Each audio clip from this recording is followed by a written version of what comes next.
nobody steps into the same river twice. You never step into the same ocean twice. Either the ocean has changed or you have changed. It's only the roughness of our senses that we think that any two experiences are ever alike. That's what causes us to fall out of love with life, to fall out of joy with life, to get to a point where we think like, oh, I'm bored, there's nothing new. Everything is new if you understand it, if you appreciate it, if you take it in, if you take the time to see the differences. No two things are alike.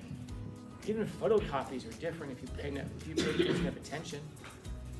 Now, I don't know if you want to spend too much time seeing the differences in photocopies, but maybe you do want to spend some time seeing the differences between the last time I was in this ocean and today. What's changed? You have changed.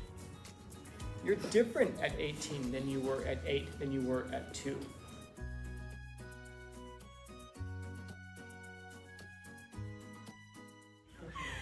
Thanks, Kevin. Oh, I know why I don't see them. They're there.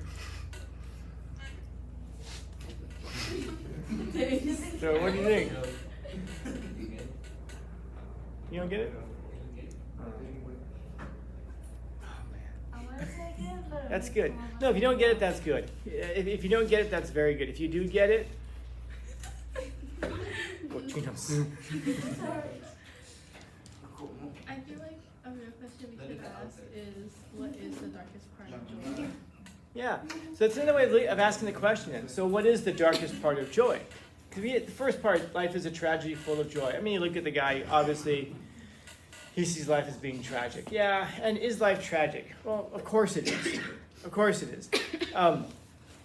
But life is a lot of things besides tragic. We can get so caught up on the tragedy of life. And I know in here I say life is suffering, and that is true. But I'll oftentimes follow it up by saying life is also so much more than just suffering. I used to spend the whole first semester saying life is suffering and giving all the darkest stuff.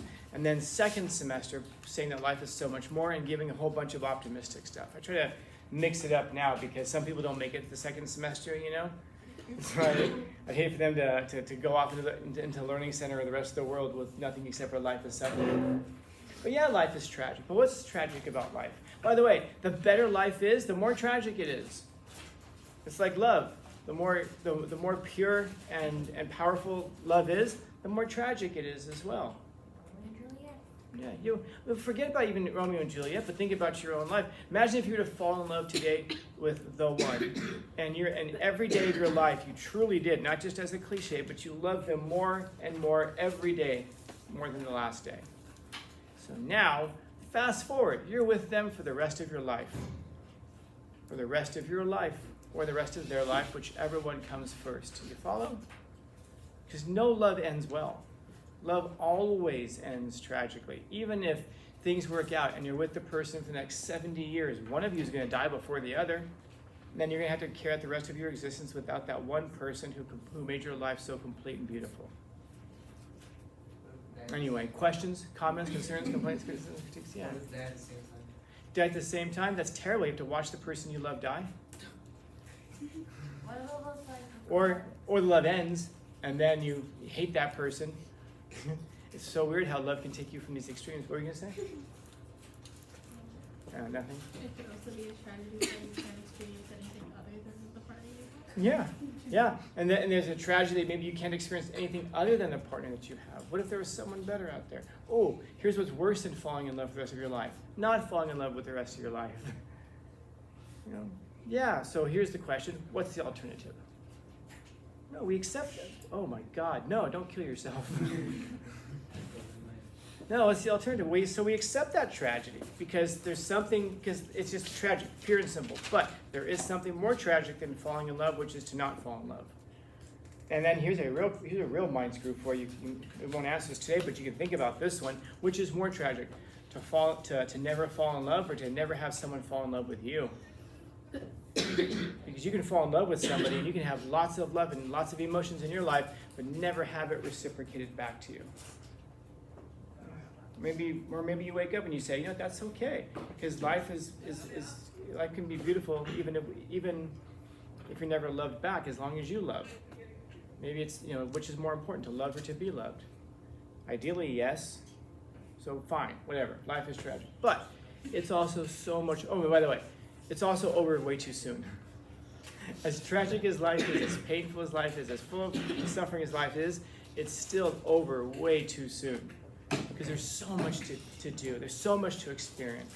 There's so many textures to experience. There's so many paintings to see. Whatever it is that makes your life full, there's so much of that to encounter. This is why when people say things like, I wouldn't want to live to be 100. Oh, there's no way. Everyone goes, oh yeah, I wouldn't want to live that long. I don't know. Did anybody know anybody who's 100 years old who just says, all right, man, it's enough? No, because people who get to be 100 realize something. Even at 100, life is too short.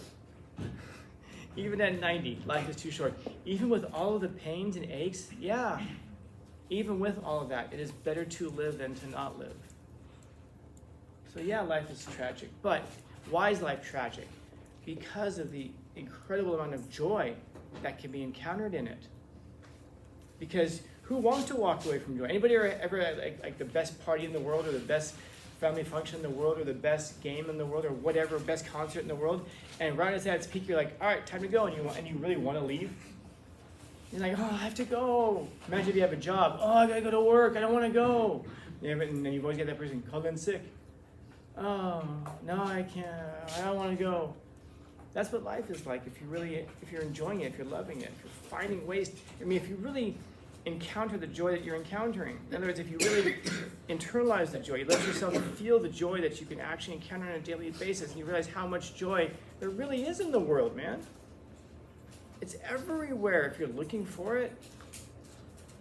When you're a little kid, did you ever struggle to find joy? Did you ever struggle to find exciting new experiences? You ever see a little kid at the beach, like a 2-year-old, the first time at the beach? And you see, it's hilarious. Because they're walking up there. First off, little kids, they walk like little gorillas anyway. Because the whole earth is unstable underneath them, so they walk like this anyway. You take them to the beach, and they'll walk out to the water, and then they'll stop because the water's coming up, and they'll look back just to make sure their parents are there. Their parents are like 100 yards away, which actually means like 10 feet, but to them it feels like 100 yards. They feel like they're brave, and they walk out there, and then the water ebbs. So the water flows up to their feet, and then it touches their feet, and and they turn and they look at you like, are you seeing what I'm seeing? That was water and it touched my feet. And you can be there like, yeah, it does that. Because you can't remember what it was like to have been 2 years old and for the first time for the water to have ever hit your feet. And then as the water goes back, then they take a few steps forward and the water comes up again and they run away from it. Oh no! Because it's exciting. And then they chase the water, and then they get braver and braver, and especially if you're responsible for them. In other words, if you might go to jail if they die, you'll be like, oh, don't go in too far. And then if they do go in too far, and then a wave comes over and just knocks them down, puts them in the washing machine, spits them back up on the shore. And you've got some kids who make a promise to themselves at that point, I will never go in the water again. And you got other kids who would jump up like, and go running back out into the water, because that was the greatest moment of their life. It's only the roughness of our eyes, it's only the jadedness of our spirits that we forget what that's like to have done something like that for the first time. And I guess it's the roughness of our senses to think that every time you enter the water, that it's not the first time that you've ever been there. Because nobody steps into the same river twice.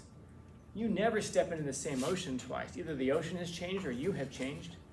It's only the roughness of our senses that we think that any two experiences are ever alike. That's what causes us to fall out of love with life, to fall out of joy with life, to get to a point where we think like, oh, I'm bored, there's nothing new. Everything is new if you understand it, if you appreciate it, if you take it in, if you take the time to see the differences. No two things are alike. Even photocopies are different if you pay enough attention. Now, I don't know if you want to spend too much time seeing the differences in photocopies, but maybe you do want to spend some time seeing the differences between the last time I was in this ocean and today. What's changed? Sure, on a physical level, the sand under your feet has changed. It's eroded, other sand's been put into place, but moreover, you have changed. You're different at 18 than you were at 8 than you were at 2. And so sometimes it takes some work to see and appreciate or I guess to recognize and appreciate the differences between when you were 2 and 8 and 18. That's the tragedy of life. It's that everything that you do is made fresh. Every single time you do it, it's new. Even if you feel like it's the same, it's not the same. But you think it is. It's because we don't appreciate what it is. And this is when you get to a point where we meander through life with ennui, which is to like a boredom that leads to despair. We get bored because we don't see anything different. We think everything is the same. That's a failure on our part. It's not a failure on the part of the world. And once you recognize that things are different, that means everything is fresh and new. So there's always something new to experience. And then this is what happens when somebody gets to be 100 years old. You ever think about that, man? Like, any of you guys like close with your grandparents, or God willing, even your great grandparents? And how old are they? Roughly, your grandparents. How old would they be? I don't know. Roughly 70. Can you go back 70 years? What year was that? 2024 minus 70 is like a long time. Can you imagine the stuff that they have seen since then? Think about the stuff you've seen in your life. Now multiply that out. Think about all of the stuff that they have seen. It's incredible. You ever take time to stop and ask them, so tell me about your life. What have you seen? Yeah, it's a long time, man. I don't remember if it was this class, but I was telling one of my classes that I was planning to bring my friend's grandmother in to talk to my class last year. She was like 90 years old, man, and she, like all that like civil rights stuff that we read about in books. She was there.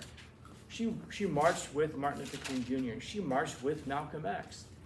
She was there at the Montgomery boycott. I remember I was like, damn, you're like Forrest Gump. Like every time you turn the camera, you were just there for whatever it was. And she's like, but she died 2 weeks before she was supposed to come in and talk to my classes. And I'm always just like, damn it. I would have loved to have gotten that talk on video. I'd have loved to have uploaded that one, man.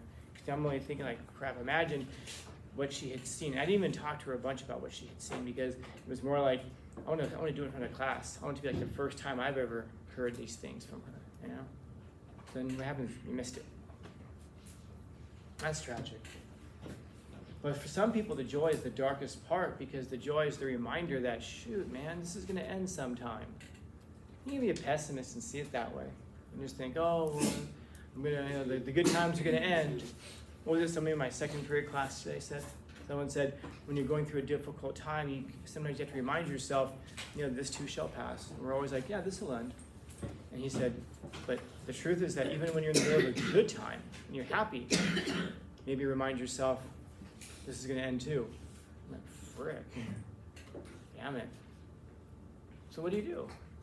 You have to live life in these high highs and these low lows, even though like 90% of life happens in between those. So maybe it's finding joy and happiness in that 90% of your life, in the mundane things. Walking, not just diving into the ocean, but just walking across it. Not just driving really, really fast, but even stuck in traffic on the way to school. Even in the mundane things where it's difficult to find joy and excitement, to find a way to find joy and excitement in it. Because if you don't, well, that's like a waste of like 90% of your life. I guess plus like the 5% that's like the bottom rung. Imagine if you could like just like increase the value of many more experiences, how much more you can like fill up the joy of your life. Like think about it like you can think of your life like a suitcase. And you're going on vacation. You guys are all going on vacation someday, forever. Sometimes some of you your vacation is going to be 20 minutes. Some of your vacations could be 90 years from now. Who knows? But I guess I'm gonna ask you, like, what would you want to pack with you? Think of the stuff that you put in your suitcase as like your experiences. Imagine getting to eternity, your eternal vacation. Opening up your suitcase, you packed one T-shirt and 2 pairs of shorts, and no socks. You're like, oh man. And then everyone's standing around like, that's your life, huh? And you're like, uh-huh. Oh, I must have just forgotten to live it. Versus imagine if you're that person that you pack so much into your suitcase that you have to like stand on top of it just so that you can close it far enough so that you can zipper it closed. And then you get to your vacation site and you open it up and stuff just explodes everywhere and you're like, oh shit, yeah, sorry, did a lot of stuff in my life. Let me try putting all this back in there. Because you can't make a bigger suitcase. You can't extend your life. You can't extend your life by worrying about it. You can't extend your life in any way. The suitcase is the size, and we just don't know how big it's going to be. But you can put more into it and jam stuff into it. Sometimes it can seem like it's too full. But that's a weird thing. It's like a shopping bag. You ever notice you can always put like one more thing in there? And one more thing, and one more, just gotta angle it right. Maybe that's what life is too. To angle things in properly so that you could fit more into it. So when you get to your destination at the end, you zip it open and just stuff's everywhere. You go, wow, that's my life. It's a lot of stuff. A lot of stuff. Questions, comments, concerns, complaints, criticisms, critiques? This one will be there next year too. Because I didn't get to the bottom of it. I haven't gotten to the bottom of this one yet.